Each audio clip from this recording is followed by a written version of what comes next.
আরও একবার পবিত্র রমজানের অনেক অনেক শুভেচ্ছা। নতুন একটা টেক নিউজ, নিশ্চয়ই আপনারা খুব ভালো রয়েছেন।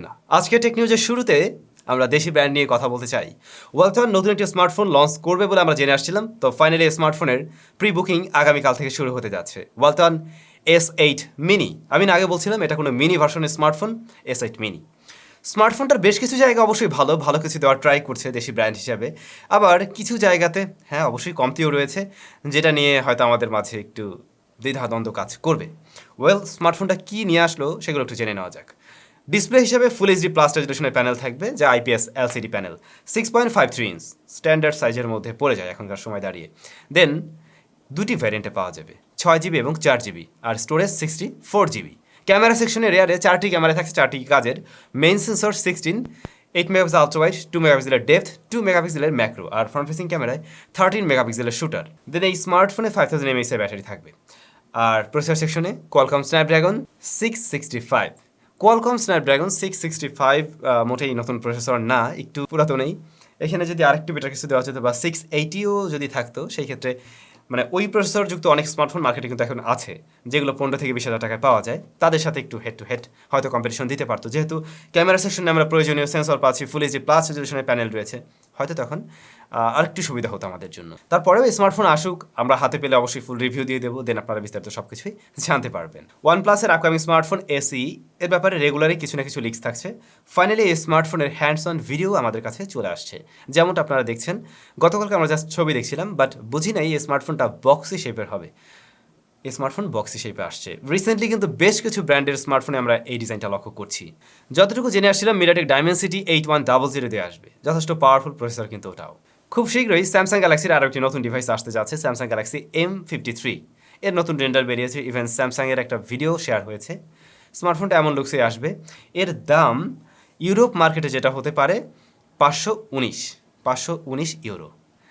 তো বাংলাদেশে আমার মনে হয় স্মার্টফোনটা লঞ্চ হতে পারে, অফিসিয়ালি লঞ্চ হওয়ার পসিবিলিটি আছে, বাট প্রাইস কেমন হবে সে ব্যাপারে এখন পর্যন্ত কোনো কিছু বলা যায় না। রিয়েলমির একটি সাব ব্র্যান্ড রয়েছে ডিজো, যাদের প্রোডাক্টগুলো ইন্ডিয়াতেই পাওয়া যেত, বাট রিসেন্টলি বাংলাদেশে অফিসিয়ালি ডিজোর প্রোডাক্টগুলো পাওয়া যায়। সরাসরি বাংলাদেশ রিয়েলমি নিয়ে আসছে না, এটা সেলেক্সটার মাধ্যমে পাওয়া যায়, বাট অফিসিয়াল ওয়ারেন্টি সবাই পাবেন। তো এই ডিজো নতুন একটি স্মার্ট ওয়াচ এ মাসেরই 19 তারিখে লঞ্চ করতে যাচ্ছে, ডিজো ওয়াচ এস। স্মার্ট ওয়াচটি একটু ডিফারেন্ট লুকসের, রেগুলার ওয়াচগুলোর চাইতে অবশ্যই কিছুটা ডিফারেন্ট। যেমন এর ডিজাইনের দিক থেকে উপরের গ্লাসটা হালকা একটু কার্ভ, একটু বেন্ড। এখানে ডিসপ্লে সাইজটাও কিন্তু বেশ বড়সড়, 1.57 ইঞ্চ, এবং এর ব্রাইটনেস 550 নিটস। দ্যাটস ওয়াই আউটডোরেও এটা ভিজিবল থাকার কথা। এছাড়া মেটাল ফ্রেম থাকবে, জিপিএস থাকবে, আরও কী কী যেন থাকছে। এই ওয়াচটি বাংলাদেশে যদি ডিজো অফিসিয়ালি নিয়ে আসে, তাহলে মনে হয় চলার পসিবিলিটি আছে। হ্যালো বন্ধুগণ, বাংলাদেশি গেম অ্যানহাইলেশন এর ব্যাপারে আপনারা অনেকেই জানতে চেয়েছিলেন, ভাইয়া এই গেমের কী অবস্থা, ফাইনালি গেমটা মানে কী অবস্থা আছে। সেই গত বছর থেকে আমরা দেখে আসছি, বাট এখন পর্যন্ত আমরা সেরকম কোনো কিছু দেখছি না, রাইট?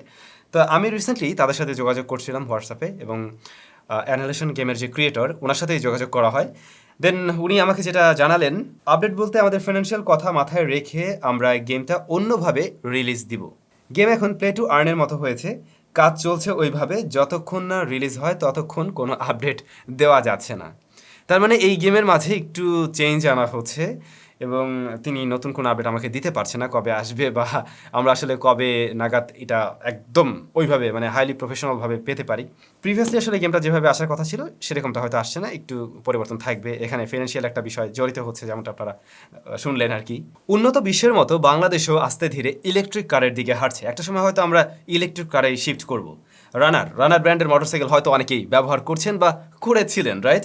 তো রানার এই সেপ্টেম্বর মাসে 3 হুইলার লঞ্চ করতে যাচ্ছে, যেগুলোতে যদিও ইঞ্জিন থাকবে এই মুহূর্তে, বাট খুব শীঘ্রই এই ইঞ্জিন চালিত 3 হুইলারগুলোকে কনভার্ট করে নেবে ইলেকট্রিকে। দেন ওগুলো ইলেকট্রিক স্কুটার হবে বা ইলেকট্রিক ওই 3 হুইলার হবে। এরপরে আরও কিছুদিন পরে আর কি তারা ইলেকট্রিক 2 হুইলার পাশাপাশি 4 হুইলার, 4 চাকার আর কি। 4 হুইলার বলতে আমি 4 চাকা বুঝিয়েছি, 4 চাকায় পাওয়ার থাকবে কিনা সেটা শিওর না, বাট 4 চাকার গাড়িতেও তারা এই ইলেকট্রিক টেকনোলজিটা ব্যবহার করতে যাচ্ছে। তো আমাদের দেশি ব্র্যান্ডের তরফ থেকে আমরা এই ধরনের ইলেকট্রিক কার পেয়ে যাব, যেগুলো কিছুটা কম দামে আশা করছি পাওয়া যাবে অবশ্যই। ভিভোর upcoming flagship series Vivo X80 এবং X80 Pro Plus এই স্মার্টফোনগুলো BIS সার্টিফিকেশন সাইটে লিস্টিং হয়েছে ইন্ডিয়ার।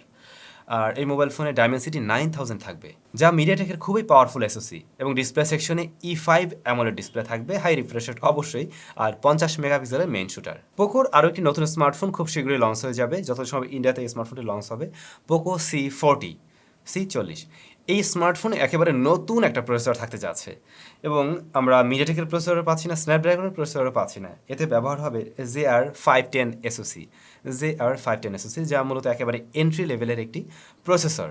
শুধু এটুকুই নয়, এই স্মার্টফোনে MIUI গো ব্যবহার হবে। এটা MIUI এর আরেকটা স্পেশাল এডিশন, MIUI গো। আমার মনে হয় স্মার্টফোন খুব কম দামি স্মার্টফোন হতে পারে, বা বাজেট ফ্রেন্ডলি স্মার্টফোন হতে পারে। প্রিয় ভাই বন্ধুগণ, এই ছিল আমাদের আজকে টেক নিউজ। একটা ছোট প্রশ্ন রয়েছে, এই মুহূর্তে আপনারা যে স্মার্টফোনটি ব্যবহার করছেন তাতে কে কে মেমোরি কার্ড ব্যবহার করছেন কমেন্ট করে জানাবেন। ওকে, চলে যাই কমেন্ট সেকশনে। আমাদের প্রথম কমেন্টটি করেছেন MSN 100K ফ্রি ফায়ার ইউনি এসওসি, কম দামে ভালো পারফরমেন্স দিচ্ছে। আমার একটি প্রশ্ন হচ্ছে, এই চিপসেটগুলো লং টাইমে কেমন পারফরমেন্স করবে? আশা করি উত্তর পাবো। Love from Feni. ইউনি এসওসি হ্যাঁ এই মুহূর্তে বেশ ভালো করছে, এবং যে প্রসেসরগুলো ভালো করছে তা টাইগার সিরিজের, রাইট? বাট টাইগার সিরিজের প্রসেসর কিন্তু রিসেন্টলি এসেছে, এগুলো আমরা লং টাইম এখন পর্যন্ত ব্যবহার করার সুযোগ পাইনি। তো এই মুহূর্তে আসলে বলা যায় না যে লং টাইমে আসলে কেমন রেজাল্ট করবে। বাট এর আগে ইউনি এসওসির কিন্তু আরও কম দামি প্রসেসর ছিল, যেগুলোর পারফরমেন্স খুব একটা আশানুরূপ ছিল না। বাট টাইগার সিরিজের প্রসেসরগুলো সত্যিই বেশ ভালো কাজ করছে। এখন দেখার পালা, টাইগার সিরিজের প্রসেসর তার প্রিভিয়াস জেনারেশনের প্রসেসরের মতো একই রেজাল্ট করে, নাকি একটু লং রানেও ভালো রেজাল্ট করে। এই জন্য আমাদেরকে আসলে একটু ওয়েটেই করতে হবে। SMU ভাই, প্রসেসর দুর্বল হলে কি ইন্টারনেট কানেকশন দুর্বল হয়, নাকি অন্য কিছু কারণে ইন্টারনেট দুর্বল হয়? যেমন স্ন্যাপড্রাগন 680, এটা কি খুব দুর্বল প্রসেসর? যদি প্রসেসর দুর্বল হয়, টোটাল ক্ষমতাই কম থাকবে, রাইট? তো এবারে আপনি একটা ভালো কানেকশন ব্যবহার করছেন, তারপরও হয়তো ইন্টারনেট পারফরমেন্স তত ভালো মনে হচ্ছে না, কারণ আপনার প্রসেসরের পারফরমেন্সই খারাপ। সে সব কিছুতে মানে একটু লেগে ভাব থেকে যায়, কোনো কিছু আপনি স্মুথভাবে চালাতে পারছেন না। আপনার কাছে টোটাল মোবাইলের ইন্টারফেসটাই তখন লেগে লাগবে, এবং সেটা ইন্টারনেট চালাতে গিয়েও আলটিমেটলি আপনি কিন্তু ইন্টারনেটে সেই মজাটা পাবেন না। সো প্রসেসরের উপর অবশ্যই এটা ডিপেন্ড করে।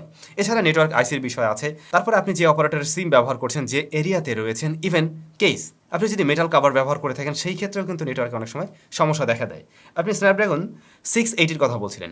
স্ন্যাপড্রাগন 680 অনেক আহামরি শক্তিশালী প্রসেসর না, আবার একদম ফেলে দেওয়ার মতও না, মোটামুটি ক্যাপেবল। এটাকে আমরা বলতে পারি 15-16 হাজার টাকার জন্য বা আরেকটু বাড়াতে পারেন। আদর সাহা, স্যাম ভাই, রিয়েলমি UI 3.0 অ্যান্ড্রয়েড 12 আপডেটের পর কোনো প্রবলেম হয়েছে কি না সব ডিটেলস জানতে চাচ্ছি। রিয়েলমি 8 4G ইউজার মনে হয় উনি। আসলে রিয়েলমির কোনো ফোন আমি নিজে ইউজ করি না, আমার বাসায়ও নেই, তবে আমি একটু খোঁজখবর নিয়ে দেখতে পারি। আমার পরিচিত কেউ একজন ব্যবহার করে, তো ওনার কাছ থেকে জেনে দেন আপনাদেরকে জানাচ্ছি। Sheela Basu, iPad 9 versus Xiaomi Pad 5 which is better? এটা টোটালি ডিপেন্ড করে আসলে ইউজারের উপরে। আপনি কোন ধরনের অপারেটিং সিস্টেমের সাথে অভ্যস্ত, কোনটা আপনি চান, iOS নাকি অ্যান্ড্রয়েড? আগে এখানে ডিসিশন নিন। আপনি যদি অ্যান্ড্রয়েড ইউজার হয়ে থাকেন, এবং তাহলে অবশ্যই আমার মনে হয় Xiaomiটার দিকে যাওয়াই ভালো হবে। Xiaomiটা খারাপ না, ওটাও বেশ ভালো। আর যদি মনে হয় না আমি iOS ইউজ করতে চাই, iOS-এর মজা অন্যরকম, সেক্ষেত্রে আপনি অবশ্যই এখানে অ্যাপেলটা দেখবেন। বাট ডিজাইনের কথা বললে আমি এখানে Xiaomiকে এগিয়ে রাখবো, কিন্তু ওভারঅল যদি আমাকে সব কিছু মিলে বিবেচনা করতে বলেন, তাহলে আমার কাছে অবশ্যই অ্যাপেলটা এগিয়ে থাকবে। এখন এটা ডিপেন্ড করে আপনার উপরে। সবাই তাহলে ভালো থাকুন, সুস্থ থাকুন, আবারও দেখা হচ্ছে নতুন ভিডিওতে।